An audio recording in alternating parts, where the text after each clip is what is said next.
question par rapport à la France. On nous vend la France comme la Startup Nation, comme le hub crypto. On voit de plus en plus d'annonces de gros qui souhaitent, ou en tout cas la volonté de s'installer en France. Voilà, quelle est la réalité et les belles paroles dans tout ça?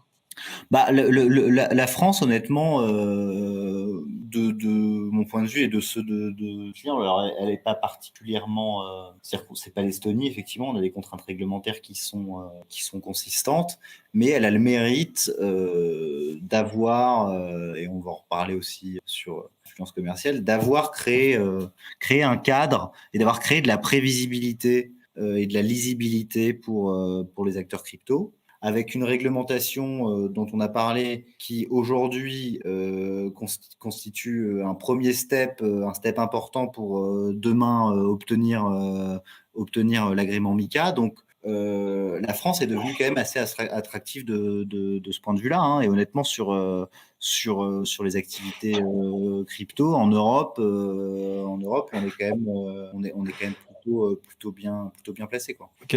Et même si aujourd'hui on a un cadre qui est assez sympa, etc., est-ce que c'est pas un nuage de fumée avec tôt ou tard les banques qui ont le fin mot de l'histoire et qui vont, tu vois, parce qu'on parle de cadre, on parle d'adaptation, etc., mais est-ce que aujourd'hui pour une entité PSAN, c'est facile d'ouvrir un compte en banque parce que c'est ça aussi la Toujours réalité, tu vois, compliqué. on a vu plein d'acteurs s'en plaindre, etc., parce que tu peux avoir un cadre, mais si derrière tu peux pas vraiment rentrer en action, quoi, c'est... C'est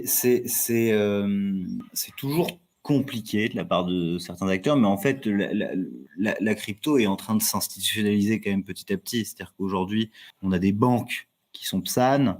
Je veux dire, bon, il y a toujours, c'est toujours un secteur qui véhicule une image, à tort ou à raison, un peu sulfureuse, mais qui se normalise avec le temps. Donc, il y a toujours des difficultés avec certains établissements bancaires, mais honnêtement, on arrive toujours aujourd'hui à trouver une solution. C'est-à-dire qu'il y a quand même 82 PSAN en France. C'est que finalement, en pratique, on arrive de plus en plus à résoudre. Je dis pas que c'est facile, hein, mais moi, je suis pas inquiet. Je sais à terme, c'est une technologie qui va arriver à maturité, et ces difficultés pratiques qui existent aujourd'hui, elles vont, je pense, elles ont déjà reculé, et à terme, il y Disparaître. aura